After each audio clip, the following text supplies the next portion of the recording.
살면서 여러 가지 크고 작은 문제들로 저희들 어려움을 겪습니다. 다윗 이래로 하나님 앞에서 가장 온전했던 히스기야 역시 마찬가지입니다. 그의 통치 14년에 큰 위기가 찾아왔는데 오늘 우리가 배워야 하는 것은 히스기야가 이 환난을 어떻게 처리하고 극복해 나가는지 그것을 봅니다. 제가 늘 말씀드렸습니다. 내가 당한 사건을 하나님 사건으로 전환시키라. 바로 히스기야가 그랬던 것입니다. 그동안 참아왔던 아수르의 왕이 예루살렘을 침공하였습니다. 이미 북왕국 이스라엘이 가장 잔인한 아수르에 의해서 철저히 유린당했습니다. 이 마당에 훨씬 국력이 약한 남왕국 유다의 운명은 불을 보듯이 뻔한 것이었습니다. 최대 위기에 처한 히스기야는 이 난국을 어떻게 헤쳐나갈까요? 근데 먼저 생각해 봐야 할 것은 하나님 앞에서 온전했다고 해서 고난이나 위기로부터 자유로워지는 것은 아니라는 사실입니다. 여러 사람들이 의문을 제기합니다. 하나님은 의인들을 지켜주는 것이 아닙니까? 전능하신 하나님이라면 얼마든지 가능한 일인데 왜 방치하십니까? 그렇습니다. 그럼에도 불구하고 전능하신 하나님은 때때로 의인들의 고난을 그냥 외면하십니다. 때로는 욥처럼 일부러 고난으로 밀어넣기도 하십니다. 여러 가지 의미를 부여한다고 해도 고난을 당하는 사람들에게는 별 위로가 되지 않을 수도 있습니다. 의인의 고난, 이것은 신앙에서 갖는 의문 중에 하나입니다. 필립 얀시는 하나님 당신께 실망했습니다 라는 그의 책에서 이 문제를 심도 있게 다룹니다. 필립 얀시는 고난을 통한 하나님의 깊은 섭리에 대해서 설득력 있게 설명하면서 이런 결론을 내립니다. 하나님께서는 기적과 능력으로 사람을 자신의 충복으로 삼지 않으신다. 왕으로서의 하나님은 겁먹은 하인을 원하는 것이 아니라 어떤 경우에도 변함이 없이 당당한 사랑하는 신부를 원하신다. 그 신부의 사랑과 믿음은 기적이나 강요가 아니라 자발적인 자유에 의해서 스스로 결단하는 것이어야 한다. 이 말씀은 유진 피터슨이 한 하나님은 문제 해결자가 아니라 사람을 만드시는 분이다와 일맥상통합니다. 다시 말해서 의인의 고난 자체, 왜 의인이 고난을 받습니까? 라고 하는 것이 문제가 아니라 고난에 대처하는 우리들의 자세가 문제의 핵심이라는 것입니다. 히스기야가 가장 먼저 취한 행동은 아수르 왕에게 사신을 파견한 일입니다. 그 전갈 내용은 이렇습니다. 내가 범죄하였나이다. 나를 떠나 돌아가소서. 왕이 내게 지으시는 것을 내가 당하리이다. 히스기야도 어쩔 수 없는 것인가? 다른 왕들하고 비슷하죠? 아수르 왕은 퇴각의 대가로 은 400달란트와 금 30달란트를 요구합니다. 엄청난 액수입니다. 오늘날 돈으로 환산해 드려야 여러분 직성이 풀리죠, 그죠? 1,500억 원 정도 되는 엄청난, 그 당시는 훨씬 더 큰 액수의 돈일 수도 있습니다. 이미 아버지 아하스가 아수르의 전왕 디글랏 빌레셀에게 왕궁의 곡간과 성전의 곡간 은금을 다 걷어 바쳐서 창고가 텅 빈 상태에서 히스기야는 그 엄청난 은금을 어디에서 구했을까? 성경을 보면은 성전 기둥에 입힌 금까지 긁어서 액수를 맞추었다고 되어 있습니다. 그렇게 어렵게 마련한 히스기야였지만 그러나 그의 바람은 먼지처럼 사라집니다. 뇌물을 받은 아수르 왕은 오히려 다르단과 랍사게로 하여금 대군을 이끌고 예루살렘을 치라고 명령하였기 때문입니다. 그동안 히스기야 외에도 여러 왕들이 적국의 왕에게 뇌물을 바쳐서 자신의 자리와 나라를 보존하였습니다. 그러나 히스기야는 그들 중에 하나가 아닙니다. 히스기야의 굳건한 신앙에 입각한 이 연설로 예루살렘 주민들은 큰 격려와 위로를 받고 한마음이 돼서 강적 아수르를 물리치기로 다짐을 합니다. 히스기야의 평소 행동과 그의 연설은 온전히 하나가 되었고 그것을 신뢰하는 백성들도 마음을 한대로 모은 것입니다. 이러한 일련의 조치는 히스기야가 다른 왕들과는 차원이 다르다는 것을 보여줍니다. 다른 왕들은 그저 눈앞의 위기를 피하고 자신의 자리를 보존하기 위한 방책으로 적국에게 뇌물을 바쳤고 계속 비굴한 자세를 취합니다. 그런데 그러면서도 부끄러워하지 않았다는 것입니다. 그런데 히스기야는 아수르에게 보낸 뇌물을 큰 수치로 여겼습니다. 이 점이 굉장히 중요합니다. 급한 불은 꺼야 했습니다. 그러나 불을 껐다고 상황이 끝난 것이 아니라 히스기야는 불을 낸 자신과 준비하지 못한 상황을 돌아보고 부끄러워했다는 것입니다. 그래서 열심히 준비해서 다시는 그런 실수를 반복하지 않으리라 다짐한 것입니다. 반복되는 땜질의 삶을 청산할 생각을 많이 하지 않습니다. 그저 원망하고 불평하고 남 탓으로 돌리고 자기의 잘못은 보지 아니하고 그리고는 문제가 좀 이렇게 잠잠해지면 원래 자기 자리로 돌아가서 그런 사람들이 참 많습니다. 그러니 10년 전에 만나도 지금 만나도 자라는 것이 없습니다. 하나님께서 주신 참 자아라는 것이 있습니다. 태어날 때부터 너라는 사람은 이렇게 살아야 한다. 참 자아.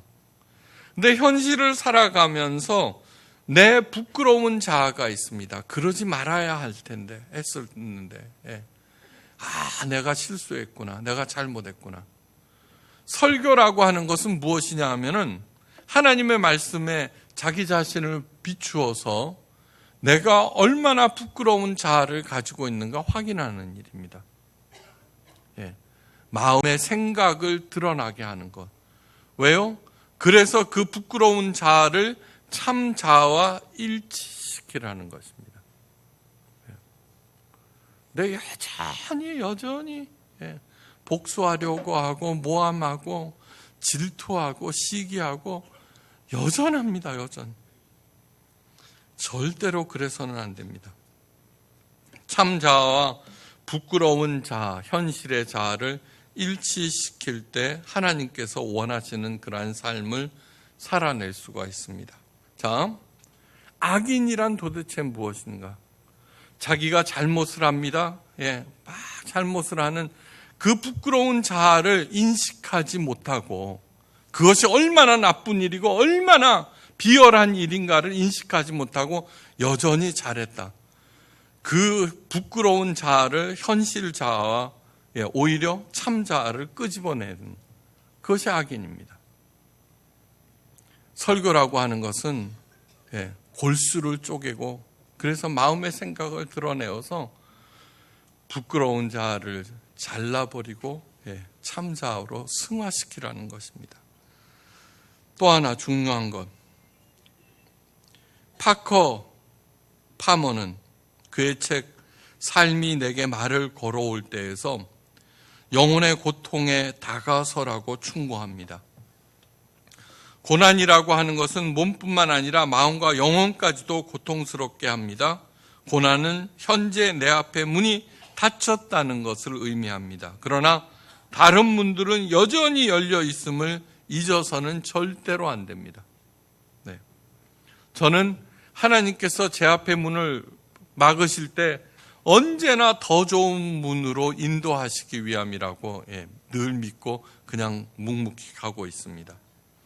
그런데 열린 다른 문을 발견하고 들어가기 위해서는 현재 내가 당하고 있는 고통을 진지하게 생각하면서 다가서야 합니다. 그저 원망하고 불평하고 남 탓, 상황 탓만 해서는 절대로 안 됩니다. 파커 자신은 극심한 우울증을 앓았는데 그 경험을 통해서 영혼의 고통에 다가서는 법을 배웠습니다. 우울증 치료사가 파커에게 말했습니다. 당신은 우울증을 당신을 망가뜨리는 적으로 보는 것 같군요. 당연하지 않습니까? 불면증, 우울증, 불치병 모두 다 나를 망가뜨리는 적으로 생각하죠. 그죠? 그런데 그 우울증 치료사가 그러지 마시고 당신을 안전한 땅으로 내려서게 하는 친구의 손길로 생각하면 어떨까요? 라고 제안했습니다. 파커는 굉장히 솔깃하게 듣고 그러기로 하였습니다. 여러분들도 여러분들이 가지고 있는 그 문제들을 안전한 땅으로 인도하는 주님의 손길로 받아들이시기를, 그래서 휘둘리지 마시기를 간절히 바랍니다.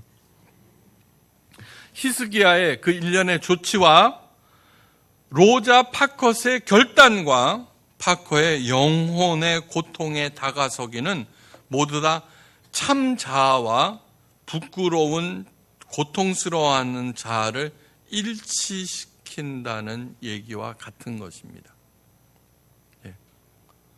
거꾸로 가지 않으시기를 바랍니다. 급박한 문제일수록 문제를 정확히 인식하고 올바로 대처해야 합니다. 제가 자주 말씀드리죠, 그죠? 스캇백 박사, 아무리 복잡하고 어려운 상황이라도 그 상황을 정확하게 서술하는 순간 그 상황을 내가 장악할 수 있다. 근데 사람들은 남의 탓하고 원망하고 불평하고 축소하고 외면하고 과장하고 학대하고 이렇게 함으로써 정확한 상황 파악을 하지 못합니다. 상황을 정확하게 파악하기 위해서는 올바른 신앙 그리고 하나님의 시각을 갖는 것입니다. 그러므로 그때 가장 필수적인 것은 바로 건강한 영혼입니다. 건강한 영혼을 위해서 어둠으로의 여행을 떠나야 한다고 애니 딜라드라는 사람이 말합니다. 어둠으로의 여행. 이 여행을 통해서 인생의 가장 힘들고 어려운 현실, 그것을 이렇게 확인함으로써 내 내부에 있는 어둠을 확인하게 됩니다. 적은 내 안에 있다는 사실을 알지 못하고 우리는 누군가 바깥에 있는 사람을 적으로 만드는 방법, 그것을 수천 가지나 찾아냅니다. 그러면서 정작 해결해야 할 문제 해결자가 누구라고요? 나라고 했습니다. 하나님이 아닙니다. 하나님께서는 나를 강화해서 그 문제를 해결하라고 하십니다. 제가 요즘 열심히 얘기하죠. 문제 해결자로서 갖춰야 하는 두 가지. 첫째, 문제는 어두움이다. 어두움을 이길 수 있는 것은 오직 빛 외에는 없다. 예수님은 빛이시다.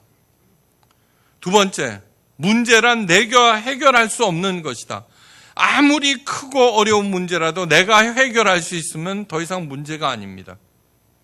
그러므로 그 문제를 해결할 수 있는 지혜와 능력을 하나님께 구하라. 두 가지입니다. 바로 그것을 어두움으로의 여행이라고 애니 딜라드가 말했습니다. 적은 어떤 문제라도 다 내 안에 있습니다. 악인들은 언제나 상황 탓, 남 탓으로 돌립니다. 내가 그렇게 한 것은 다 너를 위해서의 개뿔. 애니 딜라드가 말합니다. 자기 내부에 있는 여러 어둠을 타고 계속 내려가면 중요한 한 지점에 도달하게 된다.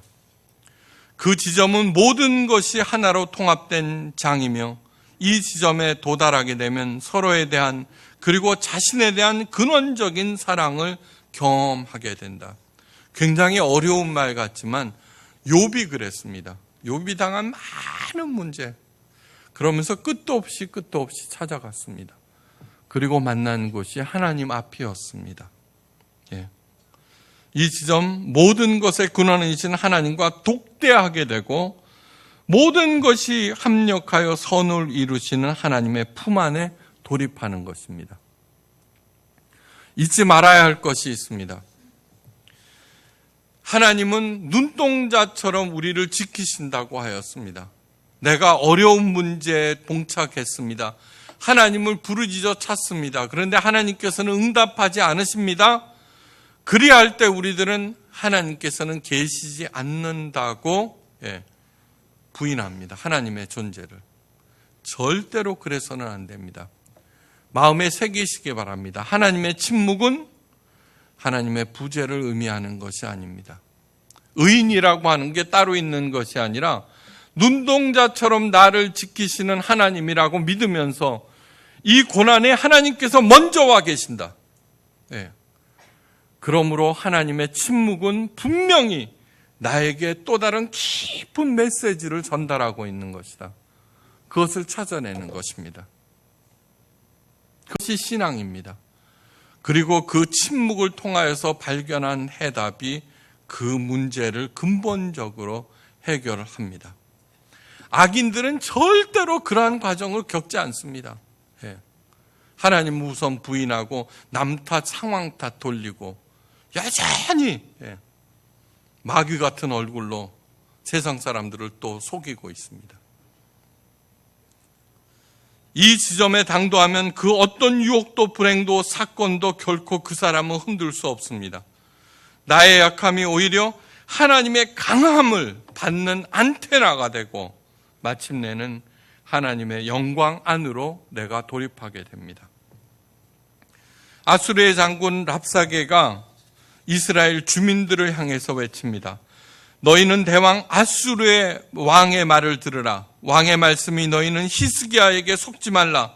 그가 너희를 내 손에서 건져내지 못하리라. 또한 히스기야가 너희에게 여호와를 의뢰하라 하는 말도 듣지 말라. 민족의 신들 중에 어느 한 신이 그의 땅을 아수르 왕의 손에서 건진 자가 있느냐. 그렇게 히스기야의 연설 자체를 믿지 말라고 했지만 그러나 예루살렘 주민들은 이에 한마디도 답하지 아니하고 잠잠하였더라고 성경은 전하고 있습니다. 랍사게의 이 말을 히스기야에게 전했습니다. 그러자 히스기야는 옷을 찢고 굵은 배를 두르고 여호와의 전에 들어갔습니다. 랍사게가 여호와 하나님의 을 모독하였기 때문입니다. 자신이 하나님의 이름을 지켜주지 못한 데 대한 부끄러운 마음으로 하나님 앞에 섰습니다. 그리고 제사장을 선지자 이사야에게 보냅니다. 그 유명한 이사야가 히스기야 때 사람입니다. 그리고 이사야 선지자에게 백성들과 남은 자들을 위해서 기도해 달라고 부탁합니다. 하나님께서는 이사야를 통해서 히스기야에게 말씀하십니다. 너는 아수르 왕의 신복들에게 들은 바 나를 모욕하는 말 때문에 두려워하지 말라.